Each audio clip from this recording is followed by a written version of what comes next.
Hi everyone, this is just a quick video on how to use Pro Tools for absolute beginners. I want to apologize for the audio quality on this vlog. I don't have any microphones at home and I can't be at uni 24/7.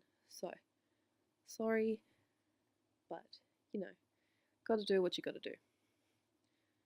So when you open up Pro Tools, the first thing you're gonna see is this loading bar. It's perfectly normal for it to take a bit. It's just taking a bit of my computer, especially because it is almost full and it is complete mess. If you can see from the background, it is just, yeah, end of trimester feels. So once that's done, which won't be any second now,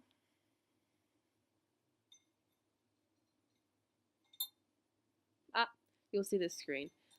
You want to call it something that isn't untitled, just because Pro Tools is a bit weird, and if you have like 17 different untitled folders, it's going to start drawing and looking for audio samples that are in the other untitled. So just be careful of that.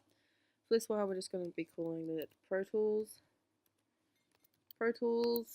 testing vid. Nice, simple. The type, session type, session. Don't worry about that. I don't even know what that means though. Create from template basically means it already has stuff there waiting for you, which we're not going to bother about now because you don't want to start working with other people's stuff. So we're just going to start with our own stuff. So make sure that's unchecked. This is what you have to worry about. I always work in WAVs just because they're the higher kind of quality file. But you know, each their own. If you want to work in EFI, as I call it, go right ahead. But for now, we'll be working in WAV. Sample rate. The higher the sample rate normally means like the higher the quality. For example, like 44.1 is, you know, standard kilohertz for CDs, while 48 is standard kilohertz for like movies. But like for those really high class movies, we always got to go higher is better. But if your computer can't handle it, you know, who's really going to tell the difference between a 44.1 and an 88.2? So pick whatever you're more comfortable with, whichever one's going to take up like less space if you're a college student like me who needs all the space she can get. You know, there's nothing wrong with a 44.1. Bit def. Bit def is kind of like how you read the sample rate. So obviously, again, a higher bit rate means a better understanding of the sample rate, as the sample rate's kind of, when you think about it, like stop motion. Sample rate is the pictures in the stop motion, and the bit def is how well you put them together.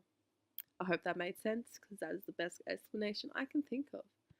I/O settings, we're just going to do a basic stereo mix. You should probably put stereo mix. I have this configured to my own laptop, so I like to keep it in last use because it was a pain to set up. Prompt for location. Nice, that just tells you when you start it, it's just like, hey, where do you want to put it? Or we can actually pick a location now, which we'll do once it loads. Yep. We'll bring up this. Oh god, please ignore.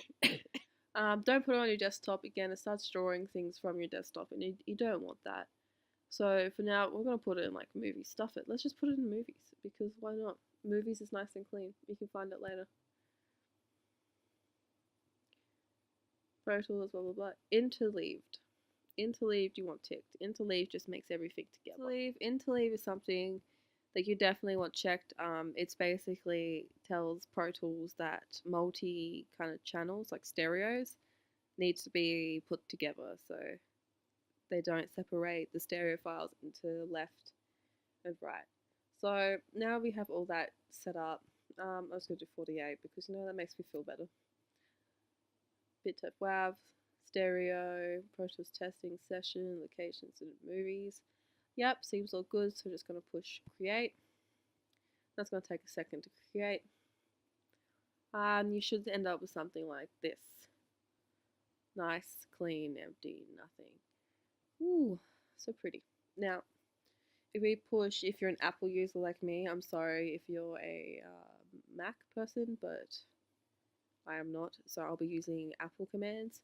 we push Command equals, we can swap between the two viewing windows, the editing and the mixing windows, the editing and the mixing videos. I mainly work in this window here, which is the editing. Just see a lot more. I normally work with Foley projects, so I like seeing the video as I'm like kind of lining it up and stuff. But I know a lot of people who primarily work in this window here, which is completely black at the moment, which I'll explain. So to import something new, import maybe some audio already recorded, you want to use the shortcut Command-Shift-I, which should bring up this window here. Yay! Just for the purpose of this, I'm going to be putting in just a project I've been working on called White. We want to add to the project folder instead of copy. Copy keeps this file here where it belongs. So right now it's just on my desktop, and we don't want that. We want it to make another copy into the Pro Tools folder, which is called Pro Tools Testing Vid, just so when we move it around, we don't have to move like everything around. It just keeps it in that folder. So yeah, so we add that. Done. It's going to ask you if you want a new track or a clip list. Always push new track. Don't even worry about that. My personal opinion. Again, this isn't going to be a real in-depth. This is a real casual kind of tutorial. You probably figured that out by now. So let's start there. So we'll put it to session start. Nice simple new track, okay? Boop, there we go. I'm just going to cut off the end because it looks messy. Perfect. There we go, there's our project right there. Now if we go Command equals and go to the other window, we will see that there is actually something here now, which is our fader. Which is where we can just, drag and move the volume around. Ooh, the levels. Ooh. And as you can see, I've moved it now, and I want it to go sit back on just 0 dB. In order to do that, instead of just kind of like moving it up and like trying to get it to that 0, can't do it. Nah, it's close you're gonna get. Easy way to do it, just can hold options and select straight back. Nice, simple. Go back to this window. Here you can see the waveforms. Just say like when you import them, they look like this. Don't want that. Just go over to this button here, which you can see when I zoom over it has the word audio zoom out, audio zoom in. You just want to zoom out till it's a nice. You can see the peaks and all that, but it doesn't look like one big block, or doesn't look like that. So up here as well we have presets. Zoom memories basically is like goes to the start, zooms in a little bit, zooms even more, which I tend to rarely use because I'm more of a just manual zoom, which I'll explain to you right now is on default Pro Tools. R to zoom out and T to zoom in. It will zoom in to where your clicker is at the moment, so I'll click it over here and zoom in. It'll zoom in into that point there. If I click it over here, it'll zoom into that point there, etc., etc. Nice. So in order to zoom in, you just want to go over to this button over here and click that. It's another way to zoom in. Pro Tools like to teach us how to zoom in. Real fun line. You just go boop, boop, boop, boop. Boop, boop, boop, boop, boop. Oh, I've zoomed in too far. How do I zoom out using this option? Just hold option, quite literally, and you zoom in back out. Simple as pie. We have this button right here, which is a trim. Just allows you to trim to a certain part real easy. Just for a note, to get the track back, I'm pushing Command Z, just kind of like Word. Just lets you undo, which is quite nice.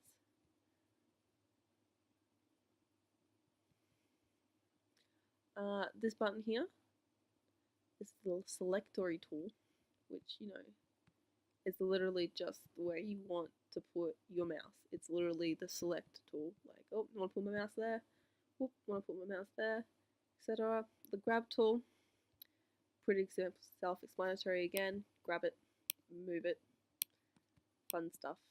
Fun stuff. Here we have the scrubber tool. Just want to click that. Don't know if you can hear that, but what that does is that it just slightly and slowly goes through the audio, and it's very helpful for Foley. And when you're finding that perfect place, you just scrub on through till you find where you want to place it. Let go. And this is your pen tool. This comes into play when we talk about automation. As for now, just want to keep it real simple and not talk about that yet. So we will definitely get to that in a later video. Some other stuff to note. Over here you can see we have the name of what I imported, which is white, not mastered. Yeah, pretty self-explanatory. You can change that just by double tapping it. Let's call it poop because I'm an adult. Leave a comment. Lil. Oh, that's not lil. Lil. Okay, they'll come up here. To get all these menus up, because yours might not have it when you first open Pro Tools, you're just going to click on this little button here. Boop, and you can select whatever you want. Look at that. Look at all these options. Let's just show you all the options. How nice. Don't even worry about mic preamps. In my history of an audio engineer, I have not used mic preamps or instruments, so let's just get rid of those. Inserts. You normally don't need F to J or F to J on the sends. That's only for those huge projects, which my computer does not have the effort to do. Or do I have any projects that require me to use a minimum of 6 sends or 6 inserts? So we'll just get rid of those. Go. Boop. Goodbye. Boop. Goodbye. IOs. Keep those. That's just your input. Right now it's input monitoring from my built-in microphone. We don't want that, so we just push no input. Nice. Right now it's sending out A1 and 2, which is my built-in speakers. Just simple. Change all that in a later video. I'll show you how to do that. It's some more advanced stuff. So right now, 1 and 2. If you don't want to send anything, you just be like no output, which makes your track all grayed out. Nope, can't use it. It's just a nice little visual thing to be like, yeah, you're not using that track. Nice. But we do want to use the track, so we'll put it back to the built-in microphone. How nice. Real-time properties, don't even worry. And track color. Track color is a nice thing. It just helps keep you organized. I like to make my things pink. There's a preference in the settings which allows you to make the same color the same color as this. I don't normally like to do that because I normally cut my clips up into different color-coded sections. So that's why mine's like that. But if you double-click on your banner over here and everything turns red, that's why. What more should I go over? Let's go over this big thing here. So this just lets me do a little bit of everything. So if you see, instead of having to I've got to grab it, but I need to select this bit here. You need to cut to here, and I just need to select this bit over here. Oh god, no! Now I need to cut it a bit. This just lets you do a little bit of everything, as you can see. With this multi-tool selected, it allows you to do everything. So I can drag it. Boop. No, let's get rid of that. Nice. Allows you to drag it. Allows you to select, drag. Basically everything these buttons can do here. So now you have your things imported. Something I should say in order to play it, just push your spacebar.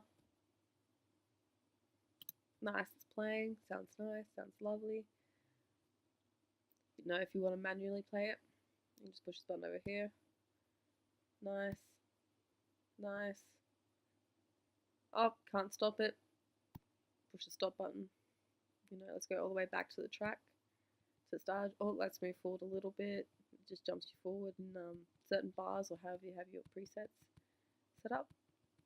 Oh, let's go to the end. Let's go back to the start. So that's a real basic understanding of Pro Tools. You can make your tracks like this. Ooh, you can take up most of the page. Order to cut, you want to select Command E, cut, delete, whatever your heart desires, many times as you want. Yep, and you have nice little sectioned off areas. So yeah, so that is a really kind of basic start to Pro Tools. Sorry if this video was very kind of poorly written and really informal. I've tried the formal approach to my vlogs before.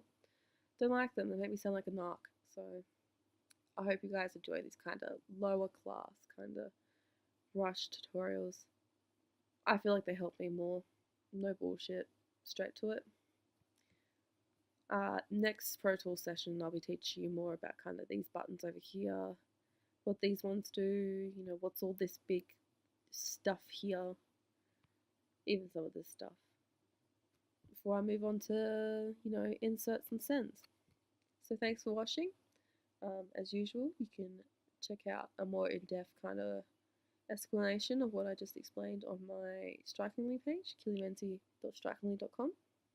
This is the blog section. It should be called A Beginner's Guide to Pro Tools. I'll see you all next time.